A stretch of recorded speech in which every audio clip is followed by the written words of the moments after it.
pagi. Selamat pagi.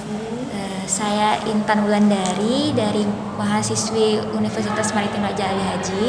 Izin mewawancarai Ibu mengenai pembelajaran bahasa Indonesia di kelas 7. Pertama dengan Saya Fitri Maini Perniswari. Saya mengajar bahasa Indonesia di kelas 7.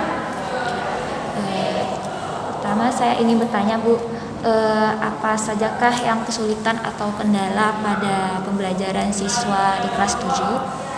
Sebenarnya kalau kesulitan itu pasti ada setiap sekolah ya. Apalagi kita melihat karakter-karakter siswa ini berbeda-beda. Jadi sebelum belajar itu pasti mereka akan menampakkan karakter mereka sendiri seperti apa. Ada yang memang sudah siap untuk belajar, ada yang masih ya main-main, ada yang tidak membawa buku, ada yang masih belum fokus seperti itu. Apakah ada kesulitan Ibu dalam menggunakan bahan ajar? Kalau kesulitan bahan ajar itu pastilah. Kita kan pasti membutuhkan banyak referensi atau sumber-sumber bahan ajar yang kita gunakan untuk memberikan pelajaran kepada siswa. Pada sumber bahan ajar apa aja saja yang digunakan Ibu selain buku? Buku. Iya, selain buku. Biasanya saya menggunakan media sosial, internet, YouTube, atau bahan-bahan referensi lainnya, buku-buku lain. Apakah menurut Ibu bagaimana respon siswa selama proses pembelajaran berlangsung? Responnya seperti yang saya bilang tadi, itu setiap karakter siswa kan beda-beda ya. Ada yang memang responnya itu memang sudah siap dia mengikuti pelajaran, pasti akan fokus. Mereka akan tertarik dengan apa yang akan dipelajari pada hari itu. Tapi kalau misalnya yang memang masih main-main, itu akan terkecoh, entah itu tentang melihat orang yang jalan di luar, atau kawan yang mengganggu, atau memang dia kurang mengerti tentang apa yang disampaikan, tentang materi yang akan dipelajari hari itu.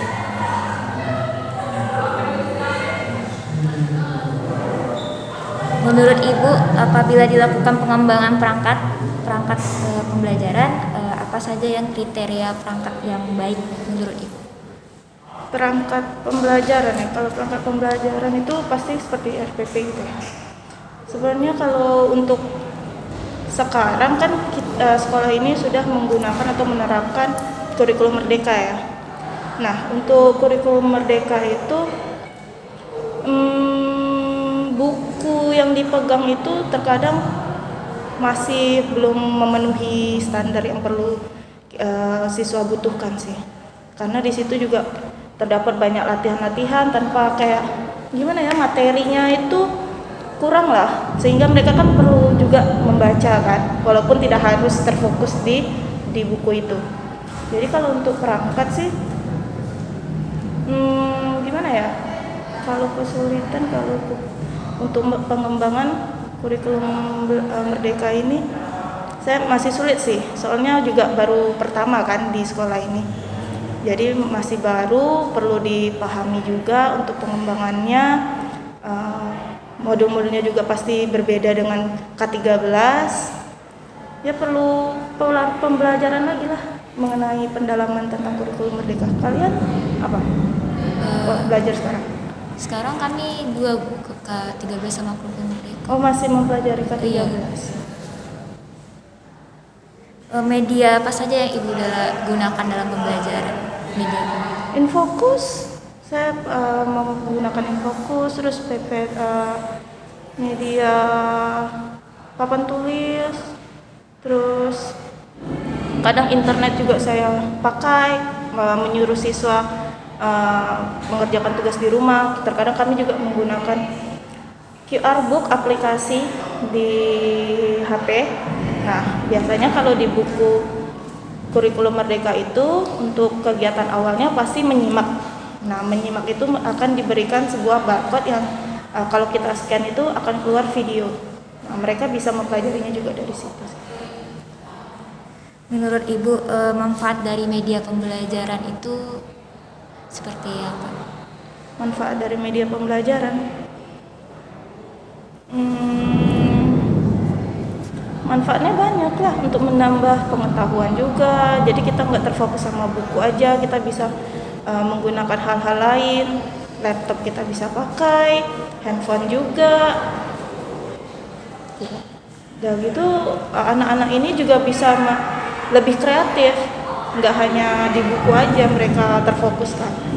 Kan kita lihat kalau anak-anak sekarang yang perlu dikembangkan kreativitasnya, untuk elemen juga bagus sih.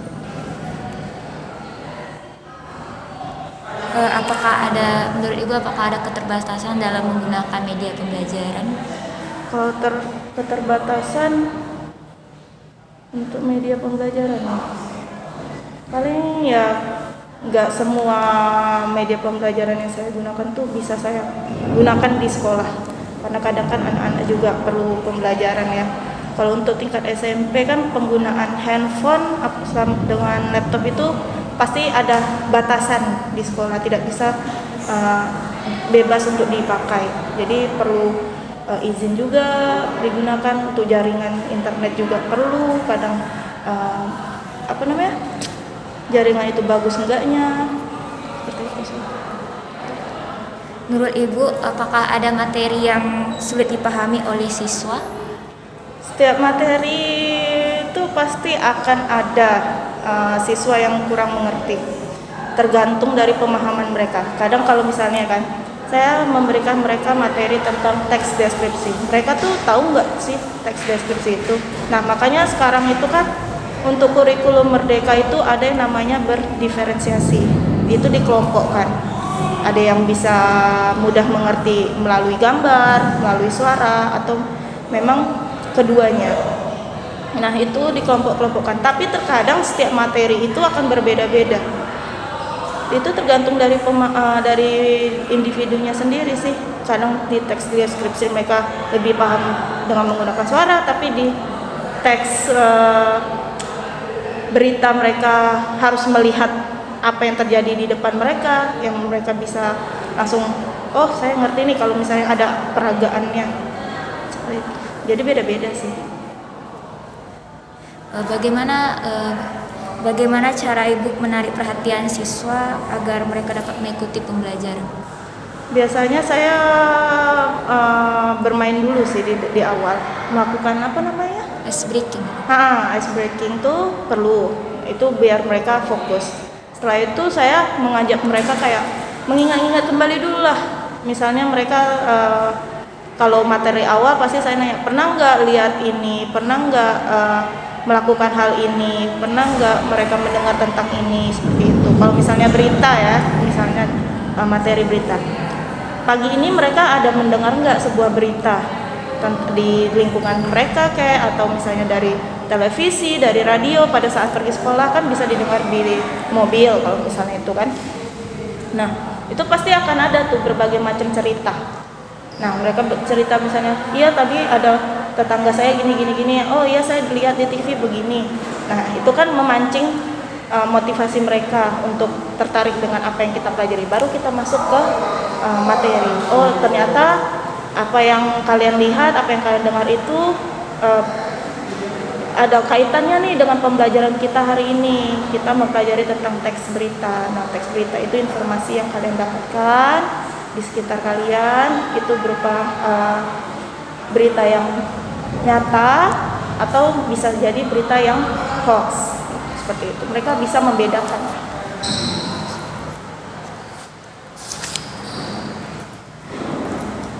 Apakah siswa akan bertanya kepada Ibu kalau jika ada materi yang belum dipahami? Pasti.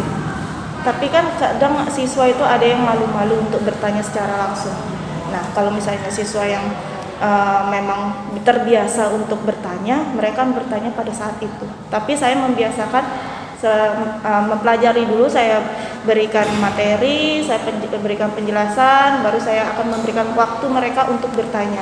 Jadi tidak akan terpecahkan fokus mereka di tengah-tengah. Kalau misalnya saya memberikan penjelasan, mereka bertanya, saya memberikan penjelasan, mereka bertanya, itu akan terpecahkan untuk teman-teman lain.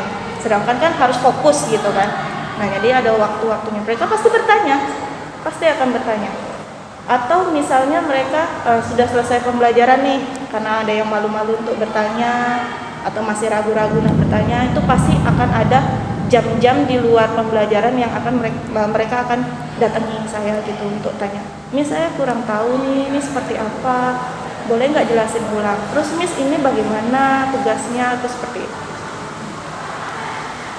Menurut Ibu, siswa kelas 7 ini lebih tertarik belajar secara kelompok atau individu? Kalau untuk tertarik itu pasti berkelompok, karena mereka ini terkadang kan kalau namanya anak kelas 7 masih terbawa suasana SD-nya ya, jadi mereka maunya tuh bersama-sama. Ada juga yang alasannya karena malas untuk berpikir lebih keras ya, jadinya ya udahlah satu kelompok ada kawan yang pintar dia yang ngerjakan seperti itu. Tapi ada juga memang mereka maunya individu aja, karena kalau misalnya kelompok banyak yang nggak bekerja daripada yang bekerja, seperti itu sih. Dari siswa itu sendiri Bu, lebih tertarik dengan kegiatan seperti bermain dalam pembelajaran atau secara lebih kayak belajar lebih ke fokus gitu? Tergantung materinya. Ada materi yang memang mereka lebih senang sambil bermain, ada yang mereka memang harus fokus untuk materi itu. Itu tergantung dari materinya sih. Kalau untuk di pelajaran saya dan siswa saya ya. Sekian, itu aja Bu yang saya tanyakan. Terima kasih.